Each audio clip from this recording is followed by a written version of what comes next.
요한복음 6장은 오병이어의 표적으로 시작이 되어집니다.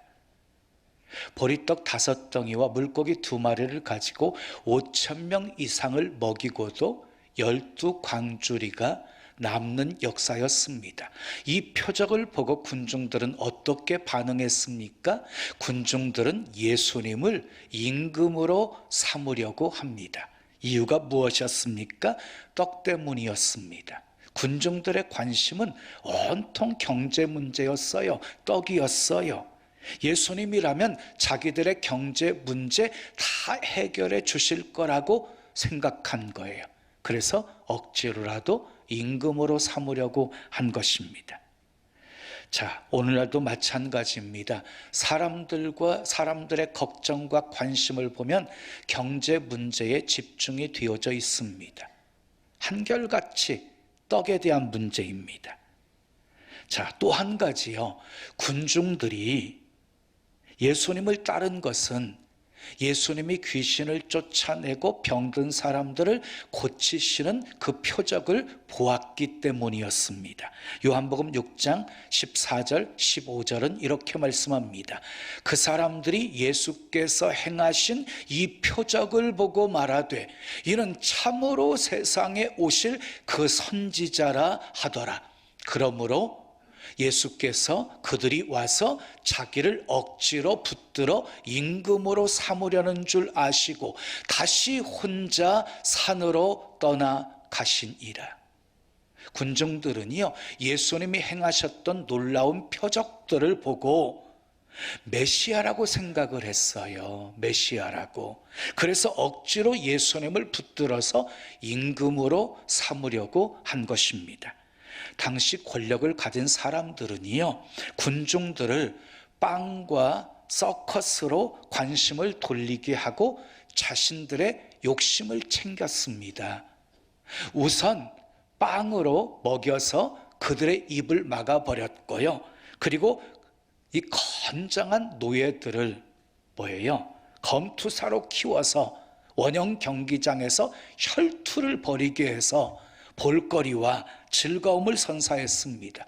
백성들이 그것을 보고 막 환호할 때 이 권력자들은 자기들의 욕심을 챙겼습니다. 우리가 사는 세상도 마찬가지입니다. 빵과 볼거리에 관심을 집중합니다. 무엇을 먹을까? 그리고 무엇을 볼까에 집중을 합니다. 그런데 안타깝게도 교회마저도 점점 사람들이 원하는 빵과 서커스에 관심을 집중하고 있다는 것이에요.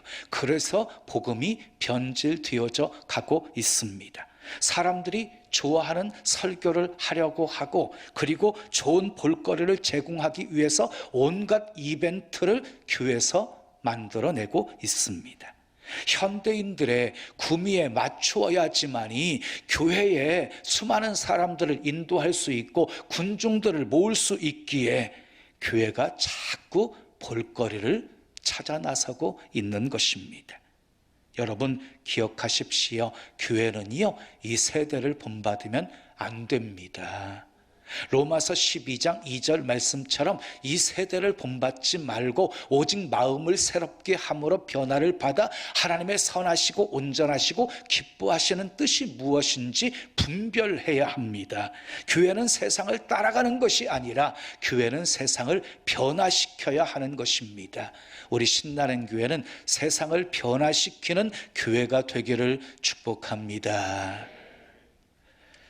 자, 주님은 아셨어요. 왜 따르는 무리들이 열광하면서 자기를 임금으로 삼으려고 하는지를 아셨어요. 26절 말씀 읽어요. 시작. 예수께서 대답하여 이르시되 내가 진실로 진실로 너희에게 이르노니 너희가 나를 찾는 것은 표적을 본 까닭이 아니요 떡을 먹고 배부른 까닭이로다. 그랬어요.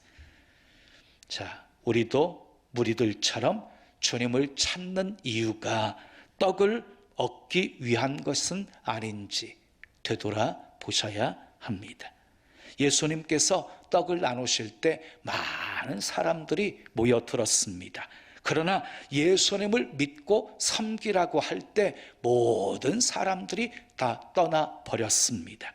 여기서 우리가 분명히 알아야 할 것은요, 오병이어의 기적을 행하신 분도 주님이시고 영생을 사람들에게 나누어 주시는 분도 주님이시라는 것입니다. 그러므로 떡이 중요한 것이 아니라 기적을 행하신 그 주님이 중요한 것이지요.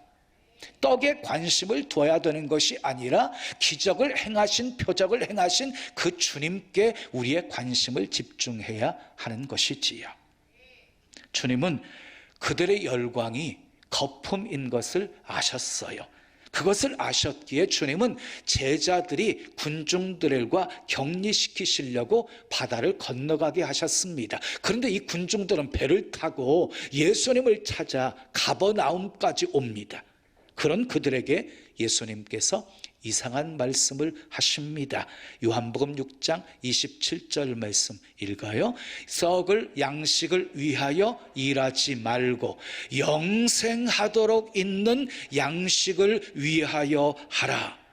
만약 우리가 떡을 위해서 그리스도를 따른다면 그것은 썩을 양식을 위해서 일하는 것이지만 우리가 예수 그리스도의 영광을 위해서 주님을 따른다면 영생하도록 있는 양식을 위해서 일하는 것이라는 것입니다. 자, 이어지는 32절 말씀 보십시오. 시작.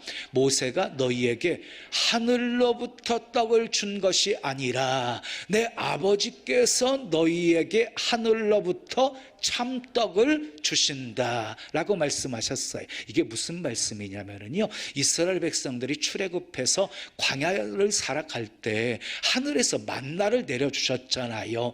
그 하늘로부터 떡을 주셨는데 모세가 너희에게 준 것이 아니다. 하늘로부터 떡을 준 것이다. 내 아버지께서 너희에게 하늘로부터 준 참떡이다 라고 말씀하고 있는 것입니다. 하늘로부터 주신 것이라고 말씀하셨을 때 무리들이요, 백성들이 34절에 이렇게 반응을 해요. 주여, 이 떡을 항상 우리에게 주소서. 그때 예수님께서 35절에 나는 생명의 떡이니 내게 오는 자는 결코 줄이지 아니할 터이요 나를 믿는 자는 영원히 목마르지 아니하리라 하고 말씀하십니다. 그렇습니다. 예수님은 생명의 떡이십니다. 예수님을 믿는 자는 결코 줄이지 않고 영원히 목마르지 않게 하시는 생명의 떡이십니다. 믿으시면 크게 아멘. 혹시 우리 중에 예수님을 찾는 이유가 오늘 본문에 나오는 유대인들과 같지는 않으십니까? 경제적인 문제, 건강의 문제, 자녀의 문제 해결하기 위해서 주님을 찾고 있지는 않으십니까? 잘 오셨습니다. 모든 사람들이 처음에는 다 그런 이유를 가지고 주님을 찾습니다. 그런데 놀라운 은혜를 여러 번 반복해서 체험했는데도 변함없이 떡 문제를 위해서 주님을 찾는 사람들을 향해서 우리 주님은 내가 곧 생명의 떡이다 라고 말씀하십니다. 여러분, 예수님은 생명의 떡이십니다. 그 생명의 떡을 먹으십시오. 생명의 떡을 먹는다는 것은 예수님을 믿는다는 것입니다. 예수님이 이렇게 말씀하십니다. 나는 부활이요 생명이니 나를 믿는 자는 죽어도 살겠고 무릇 살아서 나를 믿는 자는 영원히 죽지 아니하리라. 하나님이 세상을 이처럼 사랑하사 독생자를 주셨으니 이는 그를 믿는 자마다 멸망하지 않고 영생을 얻게 하려 하심이니라. 예수님을 믿으면 생명의 떡을 먹게 되어집니다. 생명의 떡을 먹게 되어지면 멸망하지 않고 영생을 얻게 됩니다. 할렐루야. 이때 유대인들의 반응이 어떠했습니까? 41절 42절 말씀 읽어요. 자기가 하늘에서 내려온 떡이라 하심으로 유대인들이 예수에 대하여 수군거려 이르되 이는 요셉의 아들 예수가 아니냐, 그 부모를 우리가 아는데 자기가 지금 어찌하여 하늘에서 내려왔다고 하느냐. 예수님에 대해서 수군거리기 시작합니다. 예수님이 하늘에서 내려왔다고 말하니까 그들이 수군거리면서 말하기를 요셉의 아들이 아니냐, 우리가 그 부모를 아는데 어찌하여서 저가 하늘에서 내려왔다고 하느냐.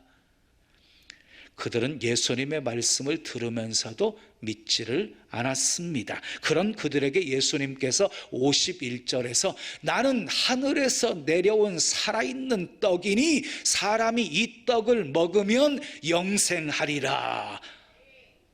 나는 하늘에서 내려온 생명의 떡이다. 그 떡을 먹으면 영생하리라. 또 58절에서도요, 58절에서도 이 떡을 먹는 자는 영원히 살리라 하고 말씀하십니다. 예수님이요, 나는 생명의 떡이다. 나를 먹는 자는 영원히 살리라 하고 말씀하십니다. 그리고 한술 더 뜨셔서요, 55절에서 57절에 보면 내 살은 참된 양식이요 내 피는 참된 음료로다. 나를 먹는 그 사람도 나로 말미암아 살리라 하고 말씀하십니다. 아리송한 주님의 말씀에 따르던 무리들과 제자들은 더욱 혼란스러워합니다. 예수님이 하늘에서 내려온 참떡이고 예수님의 살은 참된 양식이고 예수님의 피는 참된 음료이고 나를 먹는 자는 살리라 하신 말씀을 그들은 이해하지를 못합니다. 제자들도 이해하지 못했습니다. 수군거리는 사람들을 향해서 예수님께서는 명쾌하게 답을 주십니다. 63절 읽어요. 살리는 것은 영이니 육은 무익하니라. 내가 너희에게 이른 말은 영이요 생명이라. 여기서 육은 무익하다는 말씀은요, 주님의 말씀은 영의 말씀이기에 육으로는 깨달을 수 없고 인간의 이성으로는 결코 깨달을 수 없다는 말씀입니다. 그러면 왜 육적인 것으로는 영의 세계를 깨달을 수 없는 것일까요? 그것은 서로 추구하는 것이 근본적으로 서로 다르기 때문입니다. 육적인 사람은 땅의 것을 추구하지만 영의 사람은 하늘의 것을 추구하고 있기 때문입니다. 베드로가 십자가를 지시고 고난받으시고 죽으시고 3일 만에 부활하실 것을 말씀하셨을 때 주님을 말리다가 주님께 호되게 책망을 듣습니다. 사탄아, 내 뒤로 물러가라. 너는 나를 넘어지게 하는 자로다. 네가 하나님의 일은 생각하지 아니하고 도리어 사람의 일을 생각하는도다. 여러분 기억하세요. 하나님의 일과 사람의 일은요, 극명한 차이가 있어요. 그래서 사도 바울은요, 로마서 8장 5절 8절에서 이렇게 말씀합니다. 육신을 따르는 자는 육신의 일을, 영을 따르는 자는 영의 일을 생각한다.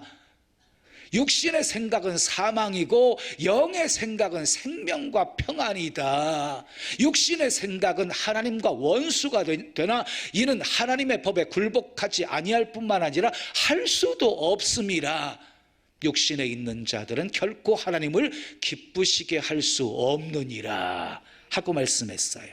자, 63절 말씀을 다시 읽습니다. 시작. 살리는 것은 영이니 육은 무익하니라. 여기서 살린다는 말에는요, 생명을 준다는 의미가 담겨 있어요. 생명을 준다. 자, 성령은요, 살리는 영입니다. 그래서 로마서 8장 11절 읽으세요. 예수를 죽은 자 가운데서 살리신 이의 영이 너희 안에 거하시면 그리스도 예수를 죽은 자 가운데서 살리신 이가 너희 안에 거하시는 그의 영으로 말미암아 너희 죽을 몸도 살리시리라 그랬어요. 이게 무슨 말씀이에요? 예수님이 죽으셨다가 다시 살아나셨잖아요. 예수님을 살리신 분도 하나님의 영, 성령이라는 것이에요. 예수님을 살리신 그 성령이 우리 안에 거하시면 우리도 살리신다, 이 말씀이에요. 자, 육을 살릴 수 있는 것은 성령입니다. 죄와 사망의 법에서 우리를 해방시켜 줄 수 있는 것은 생명의 성령의 법입니다. 그래서 사도 바울은 로마서 8장 2절에서 이렇게 선포합니다. 이는 그리스도 예수 안에 있는 생명의 성령의 법이 죄와 사망의 법에서 너를 해방하였음이라. 성령은 살리는 영입니다. 아멘. 우리가 하나님의 말씀을 들을 때 인간의 이성으로 듣잖아요. 그러면 이해할 수가 없어요. 감동이 되지도 않아요. 근데 성령이 역사하시면 말씀이 이해가 됩니다. 내게 주시는 하나님의 말씀으로 들려 아멘하고 반응하게 되어집니다. 하나님의 말씀이 아주 달고 오묘해집니다. 마치 스펀지에 물이 스며드는 것처럼 하나님의 말씀이 쏙쏙 들어옵니다. 말씀에 감동하여서 눈물을 흘리기도 합니다. 찬송을 부릅니다. 우리의 심령이 풍성해집니다. 우리 영이 힘을 얻어서 새로워지게 되어집니다. 성령은 살리는 영입니다. 제가 어머니 소원이라고 해서 교회를 나오게 되었잖아요. 근데 몇 개월 동안에는요, 말씀이 들리지를 않는 거예요. 그래서 예배 시간마다 졸았어요. 그런데 어느 날 천부여 의지없어서 손들고 옵니다. 이 찬양을 부르는데요, 제 눈에서 저도 모르게 그냥 눈물이 쭉 흘렀어요. 그리고 나서부터 말씀이 들리기를 시작하는 거예요. 성령이 임하신 거예요. 성령이 들을 귀를 제게 허락해 주신 거예요. 그때부터 예배 시간에 존 적이 없어요. 성령은 우리 안에 있는 어둠을 몰아내는 능력이 있습니다. 미움을 몰아내는 능력이 있습니다. 시기, 질투, 두려움, 걱정, 죽음, 좌절, 절망, 나쁜 모든 것들을 다 몰아내는 능력이 있습니다. 근데 사람들은 이 사실을 잘 믿으려고 하지를 않습니다. 본문 64절 말씀 읽어요. 시작. 그러나 너희 중에 믿지 아니하는 자들이 있느니라. 예수님이 말씀하시는데도 불구하고 믿지 않는 사람들이 있었다는 것입니다. 자, 65절 말씀을 보십시오. 시작. 또 이르시되 그러므로 전에 너희에게 말하기를 내 아버지께서 오게 하여 주지 아니하시면 누구든지 내게 올 수 없다 하였노라 하시니라. 이게 무슨 말씀이냐면요, 하나님 아버지께서 오게 하지 않으셨다면 예수님께로 올 수 없었다는 말씀입니다. 그러니까 여러분, 이 시간 여러분들이 이렇게 예배의 자리에 예수님을 예배하기 위해서 나오신 것은 하나님 아버지께서 여러분들을 오게 하셨기에 예수님께 나오게 되었다는 말씀입니다. 여러분, 여러분이 예수님 믿게 된 것 정말 신기하지 않습니까? 여러분들이 지금 이 자리에 앉아가지고 예배하고 있는 거 정말 신기하지 않습니까? 제가 예수님을 믿고 목사가 된 것을 생각할 때마다요, 참으로 신기합니다. 저희 어머님이 서원기도 한 것도 아니었고, 제가 어려서부터 열심히 신앙생활한 것도 아니었고, 제가 잘난 것 하나도 없는데 왜 하나님께서는 저를 찜하셨는지 신기하기만 합니다.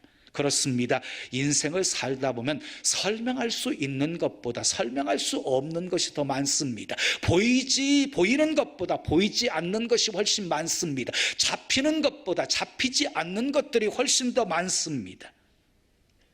한 가지 분명한 것은요, 하나님께서 나를 이끌지 않으셨다면 내가 예수님께 나올 수 없었다는 것입니다.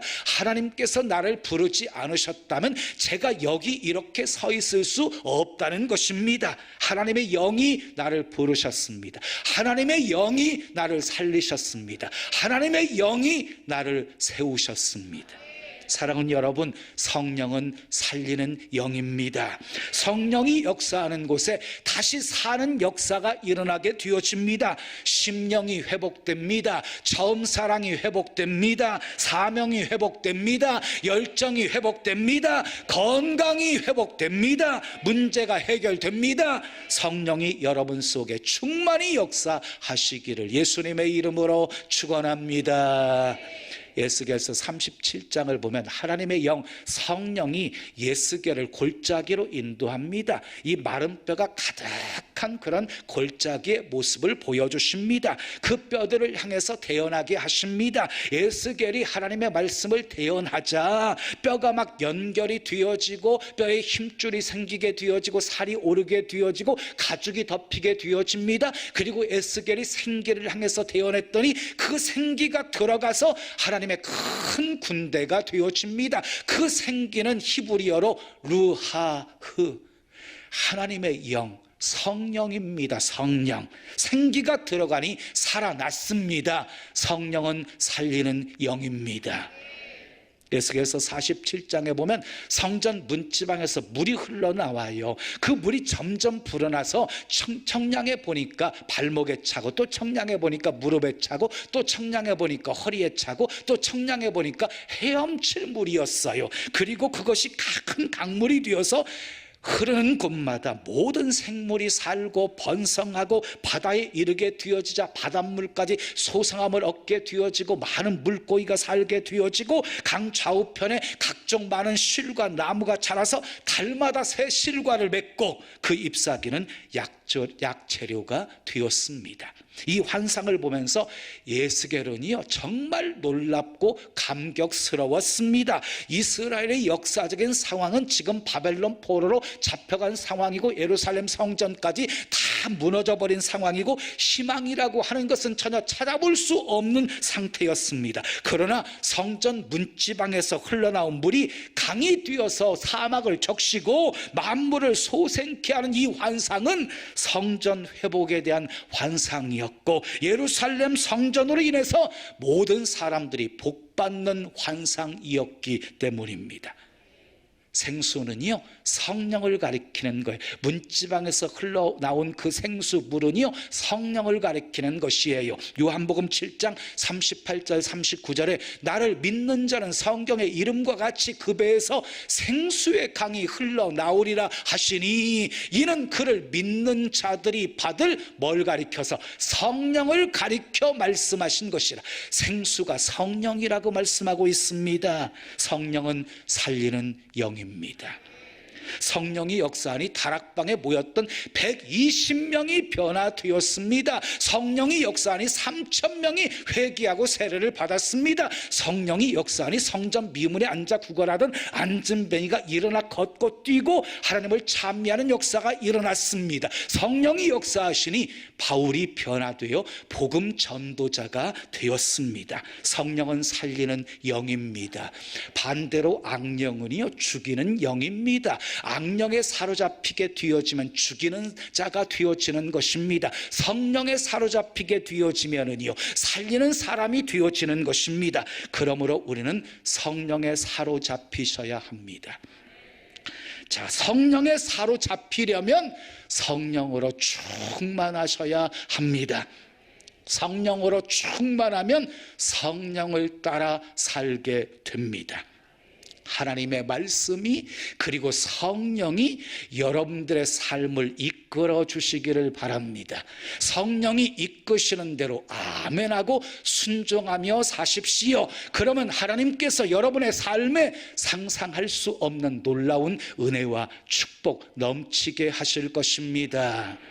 사랑하는 여러분, 살리는 것은 영입니다. 여러분 모두 살리는 영을 받으셨으니 썩을 양식을 위해서 일하지 마시고 영생하도록 얻는 양식을 위해서 일하십시오.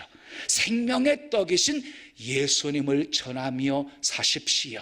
지옥 가는 수많은 사람들 예수님께로 인도하십시오. 수많은 영혼들 살리십시오. 그래서 여러분들을 통해 하나님의 나라가 확장되어지고, 아멘, 가나안 성도들이 다시 살아나고 수많은 영혼들이 주께 돌아오는 놀라운 역사 많이 일어나기를 예수님의 이름으로 축원합니다. 지금은 선교 헌금 시간입니다. 이 예배를 통해 삶 가운데 은혜와 회복이 충만하시길 간절히 기도합니다.